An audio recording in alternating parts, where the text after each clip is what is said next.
ನನ್ನ ಹಿಂದಿನ ವಿಡಿಯೋದಲ್ಲಿ ಹೇಳಿದ್ದೆ, ಅಹಂ ಬ್ರಹ್ಮಾಸ್ಮಿ ಅಂದರೆ ವಿಶ್ವದಲ್ಲೆಲ್ಲ ನೀವೊಬ್ಬರೇ ವ್ಯಕ್ತಿ ಇದ್ದೀರಾ, ನಿಮ್ಮನ್ನು ಬಿಟ್ಟರೆ ಇನ್ನೊಬ್ಬರು ವ್ಯಕ್ತಿ ಇಲ್ಲ ಅಂದರೆ, ವಿಶ್ವಕ್ಕೆಲ್ಲ ನೀವೇ ಆಧಾರ ಸ್ತಂಭ, ನೀವೇ ರಾಜ ಆಗಿದ್ರೆ, ಇಡೀ ಪ್ರಪಂಚ ಎಲ್ಲ ನಿಮ್ಮದೇ ಆಗಿದ್ರೆ, ನಿಮಗೆ ಕಾಣ್ತಾ ಇರೋ ನಕ್ಷತ್ರಗಳು, ಆಕಾಶ, ಸೂರ್ಯ, ಭೂಮಿ ಎಲ್ಲ ನೀವೇ ಆಗಿದ್ರೆ ನಿಮ್ಗೇನು ಅನುಭವ ಆಗ್ತಿತ್ತೋ ಅದೇ ಅಹಂ ಬ್ರಹ್ಮಾಸ್ಮಿ ಅನುಭವ ಅಂತ ಹೇಳಿದ್ದೆ. ಇದನ್ನು ಇನ್ನೂ ಕ್ಲಿಯರ್ ಆಗಿ ಡೀಟೇಲ್ಡಾಗಿ ಎಕ್ಸ್ಪ್ಲೈನ್ ಮಾಡಿ ಅಂತ ತುಂಬ ಜನ ಹೇಳಿದರು.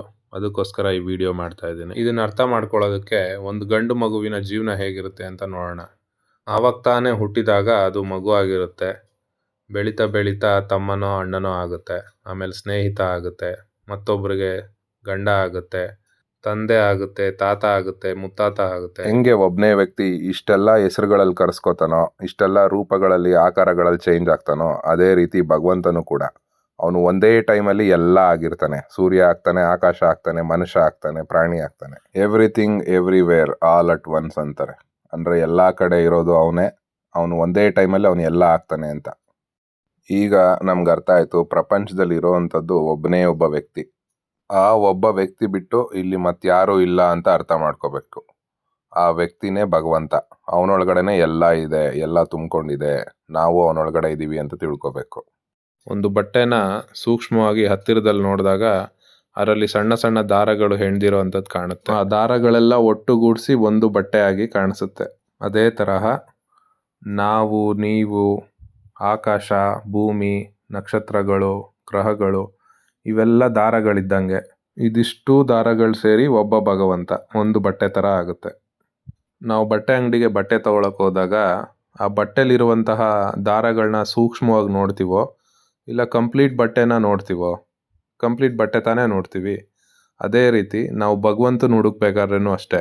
ಸೂಕ್ಷ್ಮವಾಗಿ ಒಂದೊಂದೇ ವಸ್ತುಗಳಲ್ಲಿ ಭಗವಂತನ ಹುಡುಕೋದಕ್ಕಿಂತ ಪ್ರಪಂಚದಲ್ಲಿ, ವಿಶ್ವದಲ್ಲಿ ಇರುವಂತಹ ಎಲ್ಲ ಜೀವಿಗಳು, ವಸ್ತುಗಳೆಲ್ಲ ಸೇರಿ ಒಬ್ಬ ಭಗವಂತ ಅಂತ ಅರ್ಥ ಮಾಡ್ಕೋಬೇಕು. ಒಂದು ಬಟ್ಟೆನ ದೂರದಿಂದ ನೋಡಿದಾಗ ಅದು ಒಂದು ಬಟ್ಟೆಯಾಗಿ ಚೆನ್ನಾಗಿ ಕಾಣುತ್ತೆ, ನೆಮ್ಮದಿ ಕೊಡುತ್ತೆ. ಅದೇ ನೀವು ಆ ಬಟ್ಟೆನ ತುಂಬ ಸೂಕ್ಷ್ಮವಾಗಿ ಹತ್ರದಲ್ಲಿ ಹೋಗಿ ನೋಡಿದಾಗ ಅದರಲ್ಲಿ ಎಷ್ಟೋ ಸಾವಿರ ದಾರಗಳಿರುತ್ತೆ, ಹೆಂಗೆಂಗೋ ಹೆಣ್ದಿರ್ತಾರೆ. ಅದನ್ನೆಲ್ಲ ನೋಡಿದಾಗ ನಮಗೆ ಕನ್ಫ್ಯೂಸ್ ಆಗುತ್ತೆ ಮತ್ತು ಹುಚ್ಚರಾಗ್ಬಿಡ್ತೀವಿ. ಅದಕ್ಕೋಸ್ಕರ ನಮಗೆ ನೆಮ್ಮದಿ ಬೇಕು, ಶಾಂತಿ ಬೇಕು, ನಿಜವಾದ ಭಗವಂತನ ನೋಡಬೇಕು ಅಂದರೆ ಎಲ್ಲ ಸೇರಿ ಒಂದು ಭಗವಂತ ಅಂತ ನೋಡಬೇಕು. ಇದು ಋಷಿಮುನಿಗಳು ಕಂಡುಕೊಂಡಿರುವಂತಹ ಸತ್ಯ. ಭಗವದ್ಗೀತೆನೂ ಇದನ್ನೇ ಹೇಳುತ್ತೆ, ಉಪನಿಷತ್ಸು ಇದನ್ನೇ ಹೇಳುತ್ತೆ. ಸರಿ, ವಿಶ್ವದಲ್ಲೆಲ್ಲ ಇರೋದು ಒಬ್ಬನೇ ಒಬ್ಬ ವ್ಯಕ್ತಿ, ಅವನೇ ಭಗವಂತ. ಆದರೆ ನಾನು ಮತ್ತು ಭಗವಂತ ಇಬ್ಬರು ಒಂದೇ ಅಂತ ಹೆಂಗೆ ಅರ್ಥ ಮಾಡ್ಕೊಳ್ಳೋದು? ಈಗ ಆಲದ ಮರನೇ ನೋಡೋಣ. ಆಲದ ಮರದಲ್ಲಿ 1,00,000 ಎಲೆಗಳಿರುತ್ತೆ. ಒಂದು ಎಲೆ 1 ವರ್ಷ ಬದುಕ್ಬೋದು. 1 ವರ್ಷದಲ್ಲಿ ಅದು ಬೇಸಿಗೆ, ಮಳೆ, ಚಳಿ ಎಲ್ಲ ನೋಡ್ಬಿಟ್ಟು ಸತ್ತೋಗ್ಬಿಡುತ್ತೆ. ಆ ಎಲೆ ಎಲ್ಲಿವರೆಗೆ ತನ್ನನ್ನು ತಾನು ಸಣ್ಣ ಎಲೆ ಅಂತ ತಿಳ್ಕೊಂಡಿರುತ್ತೋ ಅದು ಎಲೆಯಾಗೇ ಸತ್ತೋಗ್ಬಿಡುತ್ತೆ. ಬರೀ 1 ವರ್ಷ ಅದಕ್ಕೆ ಜೀವನ. ಅದೇ ಎಲೆ ಯಾವಾಗ ನಾನು ಎಲೆ ಅಲ್ಲ, ನಾನು ಆಲದ ಮರ ಅಂತ ತಿಳ್ಕೊಳ್ಳುತ್ತೋ ಆವಾಗ ಅದಕ್ಕೆ ಜೀವನ ದೊಡ್ಡದಾಗುತ್ತೆ. ಅದು ಲೈಫ್ ಸ್ಪ್ಯಾನ್ ತುಂಬ ದೊಡ್ಡದಾಗುತ್ತೆ. ಆಲದ ಮರ ಎಲ್ಲಿವರೆಗೂ ಇರುತ್ತೆ, ಆ ಎಲೆನೂ ಅಲ್ಲಿವರೆಗೂ ಇರುತ್ತೆ. ಎಲೆ ಹೆಂಗೆ ತಿಳ್ಕೊಳಕ್ಕಾಗುತ್ತೆ? ನಾನು ಆಲದ ಮರ ಅಂತ ಹೆಂಗೆ ತಿಳ್ಕೊಳಕ್ಕಾಗುತ್ತೆ ಅಂತ ಕೇಳ್ಬೋದು. ನೋಡಿ, ಎಲೆಗೆ ಜೀವ ಬರೋದು, ಸತ್ವ ಬರೋದು ಆಲದ ಮರದಿಂದ. ಅದನ್ನು ಎಲೆ ಅರ್ಥ ಮಾಡ್ಕೋಬೇಕು. ನನ್ನ ಜೀವ ಇರೋದು ಆಲದ ಮರದಲ್ಲಿ, ನಾನು ಆಲದ ಮರ. ನನ್ನ ದೇಹ ಬಂದು ಎಲೆ. ಎಲೆ ಉದುರೋಗಿ ಸತ್ತೋದ್ರೂ ನನ್ನ ಜೀವ ಯಾವಾಗಲೂ ಬದುಕಿರುತ್ತೆ, ನಾನು ಯಾವಾಗಲೂ ಬದುಕಿರ್ತೀನಿ ಅಂತ ಎಲೆ ಅರ್ಥ ಮಾಡ್ಕೋಬೇಕು. ಆ ಎಲೆ ಯಾವಾಗ ನಾನು ಎಲೆ ಅಲ್ಲ, ನಾನು ಆಲದ ಮರ ಅಂತ ಅಂದ್ಕೊಳುತ್ತೋ ಆವಾಗ ಅದು ಅಜರಾಮರ ಆಗಿಬಿಡುತ್ತೆ. ಅಂದರೆ ಅದಕ್ಕೆ ಸಾವೇ ಬರಲ್ಲ. ಅದೇ ರೀತಿ ನಾವು ಸಹ, ನಾವು ಭಗವಂತನ ಒಂದು ಎಲೆ ಇದ್ದಂಗೆ, ಒಂದು ಪಾರ್ಟ್ ಇದ್ದಂಗೆ.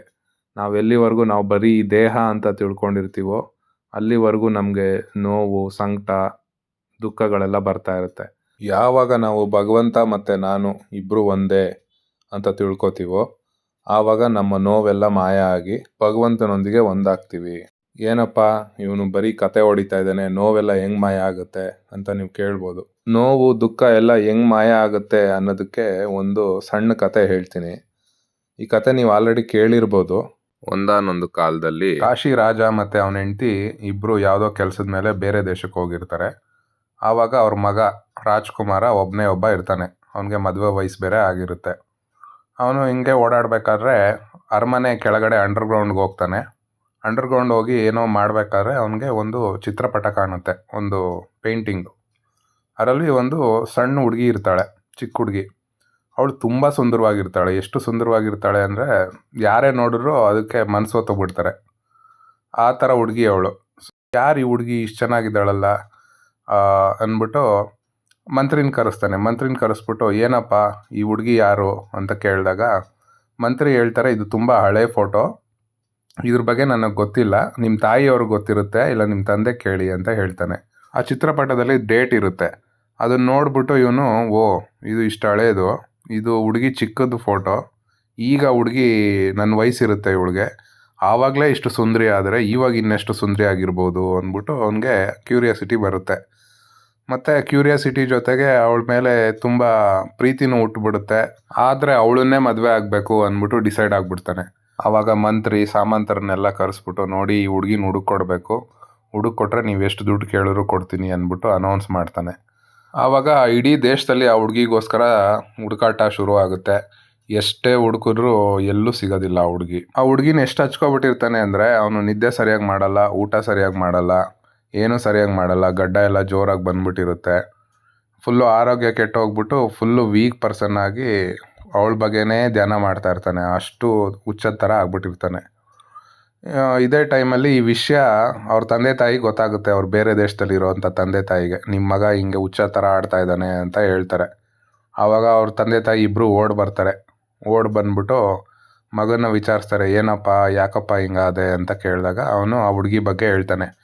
ಹಿಂಗೆ ನಾನು ಹುಡುಗಿ ಫೋಟೋ ನೋಡಿದೆ, ಅವಳು ತುಂಬ ಸುಂದರವಾಗಿದ್ದಾಳೆ, ಮದುವೆ ಆದರೆ ಅವಳನ್ನೇ ಆಗಬೇಕು, ಅವಳಿಲ್ಲದೆ ನಾನು ಬದುಕಲ್ಲ, ನಾನು ಸತ್ತೋಗ್ಬಿಡ್ತೀನಿ ಅಂತ ಶುರು ಮಾಡ್ತಾನೆ. ಆಗ ಅವ್ರ ತಾಯಿ ಕೇಳ್ತಾರೆ, ಯಾವುದಪ್ಪ ಅದು ಪೇಂಟಿಂಗು, ಯಾವ ಫೋಟೋ ನೋಡಿ ನೀನು ಹಿಂಗೆ ಆಡ್ತಾ ಇದೆಯಾ, ಎಲ್ಲಿ ತೋರಿಸು ನನಗೆ ಅಂದಾಗ ಅವ್ನು ಕರ್ಕೊಂಡೋಗಿ ಈ ಫೋಟೋ ನನಗೆ ಈ ಹುಡುಗಿ ಬೇಕು ಅಂತ ಕೇಳಿದಾಗ ಅವ್ರ ತಾಯಿ ಫುಲ್ಲು ನಕ್ಬಿಡ್ತಾರೆ. ಅಯ್ಯಯ್ಯೋ ಯಾಕೋ ಈ ಹುಡುಗಿ ಬೇಕೇನೋ ನಿನಗೆ, ಎಲ್ಲಿಂದ ತರಲಿ ಹುಡುಗಿನ ನಾನು ಅಂತ ಅವ್ರ ತಾಯಿ ಫುಲ್ಲು ನಗಕ್ಕೆ ಶುರು ಮಾಡಿಬಿಡ್ತಾರೆ. ಇವನಿಗೆ ಇದ್ದಿದ್ದು ಕೋಪ ಇನ್ನೂ ಜಾಸ್ತಿ ಆಗ್ಬಿಡುತ್ತೆ. ಏನಮ್ಮ ನಾನು ಇಷ್ಟು ಸೀರಿಯಸ್ ಆಗಿ ಹೇಳ್ತಾ ಇದ್ದೀನಿ, ನೀವು ಒಂಚೂರು ತಲೆಗೆ ಹಾಕ್ಕೊಂಡಿಲ್ಲ, ನನ್ನ ಮುಂದೆ ನೀವು ನಗ್ತಾ ಇದ್ದೀರಾ ಅಂದ್ಬಿಟ್ಟು ಫುಲ್ಲು ಅಪ್ಸೆಟ್ ಆಗಿಬಿಡ್ತಾನೆ. ಆವಾಗ ಅವ್ನಿಗೆ ಸಮಾಧಾನ ಮಾಡಿಬಿಟ್ಟು ಬಾಪ ಇಲ್ಲಿ ಅಂದ್ಬಿಟ್ಟು ಕೂರಿಸ್ಬಿಟ್ಟು ಹೇಳ್ತಾರೆ, ನೋಡೋ ಒಂದು 20-25 ವರ್ಷದಿಂದ ಅರಮನೆಯಲ್ಲಿ ಯಾವುದೋ ಪ್ರೋಗ್ರಾಮ್ ನಡೀತಿತ್ತು. ಆ ಪ್ರೋಗ್ರಾಮ್ಗೆ ಒಂದು ಸಣ್ಣ ಹುಡುಗಿ ಬೇಕಿತ್ತು. ಚೆನ್ನಾಗಿರೋವಂಥ ಹುಡುಗಿ ಎಲ್ಲೂ ಸಿಗದೇ ಇರೋ ಕಾರಣ ನಿನಗೆ ಒಂದು ಹುಡುಗಿ ವೇಷ ಹಾಕ್ಬಿಟ್ಟು ಆ ಪ್ರೋಗ್ರಾಮಲ್ಲಿ ನಡೆಸ್ಕೊಟ್ವಿ. ಸೊ ಹುಡುಗಿ ವೇಷದಲ್ಲಿ ನೀನು ತುಂಬ ಚೆನ್ನಾಗಿ ಕಾಣಿಸ್ತಿದ್ಯಾ ಅಂದ್ಬಿಟ್ಟು ನಿಂದೊಂದು ಪೇಂಟಿಂಗ್ ಮಾಡಿಸಿ ಹಾಗೆ ಇಟ್ಟಿದ್ದೆ. ನೀನು ಆ ಪೇಂಟಿಂಗ್ನೇ ನೋಡ್ಬಿಟ್ಟು ಅವಳೇ ಬೇಕು ಅಂತ ಕೂತಿದ್ಯಲ್ಲೋ, ಅದು ನೀನೇ ಕಣೋ ಅಂತ ಹೇಳ್ತಾರೆ. ಆವಾಗ ಇವನಿಗೆ ಸಡನ್ನಾಗಿ ಒಂಥರ ಆಗ್ಬಿಡುತ್ತೆ, ಅಯ್ಯೋ ನನ್ನನ್ನು ನೋಡಿ ನಾನು ಇಷ್ಟೊಂದು ಇಷ್ಟಪಟ್ಟನ ಅಂದ್ಬಿಟ್ಟು. ಆವಾಗ ಒಂದು ಕ್ಷಣದಲ್ಲಿ ಅವನು ಹುಚ್ಚು, ಆಸೆ, ಮೋಹ ಮತ್ತು ಕ್ಯೂರಿಯಾಸಿಟಿ ಎಲ್ಲ ಸ್ಟಾಪ್ ಆಗಿಬಿಡುತ್ತೆ. ಒಂದೇ ಕ್ಷಣದಲ್ಲಿ ಅವನಿಗೆ ಎಲ್ಲ ನಿಂತೋಗ್ಬಿಟ್ಟು ಮತ್ತೆ ನಾರ್ಮಲ್ ಮನುಷ್ಯ ಆಗ್ಬಿಡ್ತಾನೆ. ನನ್ನನ್ನು ನೋಡೇ ನಾನು ಹಿಂಗೆ ಆಡಿದ್ನ ಅಂತ ಅವನಿಗೆ ನಗು ಬರ್ತಾ ಇರುತ್ತೆ. ಆ ಹುಡುಗಿ ಬೇರೆ ನಾನು ಬೇರೆ ಅಂತ ಅವ್ನು ಅಂದ್ಕೊಂಡಿದ್ದಾಗ ಆ ಹುಡುಗಿ ಮೇಲೆ ಏನೋ ಅಟ್ರಾಕ್ಷನ್ನು, ಅವಳನ್ನ ನನ್ನವಳು ಮಾಡ್ಕೋಬೇಕು ಅಂತ ಅವನಿಗೆ ತುಂಬ ಆತಂಕ ಎಲ್ಲ ಇರುತ್ತೆ. ಆದರೆ ಅವಳು ನಾನು ಒಂದೇ ಅಂತ ಅಂದ ತಕ್ಷಣ ಅವನಿಗೆ ಆತಂಕ, ಆಸೆ ಎಲ್ಲ ನಿಂತೋಗ್ಬಿಟ್ಟು ಮೈಂಡು ಸ್ಟಡಿ ಆಗಿಬಿಡುತ್ತೆ. ಅದೇ ರೀತಿ ನಮ್ಮ ನಿಜ ಸ್ವರೂಪ ಗೊತ್ತಾದಾಗ ಇಡೀ ವಿಶ್ವದಲ್ಲೆಲ್ಲ ಇರೋದು ಭಗವಂತ, ಆ ಭಗವಂತನ ಒಂದು ಸ್ವರೂಪನೇ ನಾನು ಅಂತ ನಮಗೆ ಗೊತ್ತಾದ್ಮೇಲೆ ನಮಗೂ ಕೂಡ ನಗು ಬರುತ್ತೆ. ಆಸೆಗಳೆಲ್ಲ ಬತ್ತೋಗಿ ನಮ್ಮ ಮನಸ್ಸು ಶಾಂತಿ ಆಗ್ಬಿಡುತ್ತೆ. ಈ ಸ್ಥಿತಿಯಲ್ಲೇ ಋಷಿ ಮುನಿಗಳು, ಮಹಾನ್ ಜ್ಞಾನಿಗಳು ಇರುವಂಥದ್ದು. ಅವ್ರಿಗೆ ಏನೇ ನೋಡಿದ್ರು ಪರಮಾತ್ಮನೇ ನೋಡ್ದಂಗೆ ಆಗುತ್ತೆ. ಆ ಪರಮಾತ್ಮನೇ ನಾನು ಅಂತ ಅವ್ರಿಗೆ ಗೊತ್ತಿರುತ್ತೆ. ಅದಕ್ಕೋಸ್ಕರ ಅವ್ರು ಯಾವಾಗಲೂ ಹ್ಯಾಪಿಯಾಗಿರ್ತಾರೆ. ಅವ್ರಿಗೆ ದುಃಖನೇ ಬರಲ್ಲ. ಮೈ ಮೇಲೆ ಒಂದು ಬಟ್ಟೆ ಇಲ್ಲ ಅಂದರೂ ತುಂಬ ಖುಷಿಯಾಗಿರ್ತಾರೆ. ಹಾಗೆ ನಾವು ಸಹ ನಮ್ಮ ಪರ್ಸೆಪ್ಷನ್ ಚೇಂಜ್ ಮಾಡಿಕೊಂಡ್ರೆ, ದೃಷ್ಟಿಕೋನ ಚೇಂಜ್ ಮಾಡಿಕೊಂಡು ಪ್ರಪಂಚ ನೋಡೋ ರೀತಿ ಬೇರೆ ಆದರೆ ನಮಗೆ ಜೀವನ ನೆಮ್ಮದಿ ಜೀವನ ಆಗುತ್ತೆ, ಜೀವನ ಸಂತೋಷ ಆಗುತ್ತೆ. ಯಾವುದ್ರ ಮೇಲೂ ತುಂಬ ದುರಾಸೆ, ದುಃಖಗಳು ಬರೋದಿಲ್ಲ. ಜೀವನ ತುಂಬ ಸುಂದರವಾಗಿರುತ್ತೆ. ಪರಮಾತ್ಮನ ಥರನೇ ಆರಾಮಾಗಿರ್ಬೋದು ನಾವು. ಎಲ್ಲ ಸಂಪತ್ತು ನಮ್ಮಿಂದೇ ಬರುತ್ತೆ.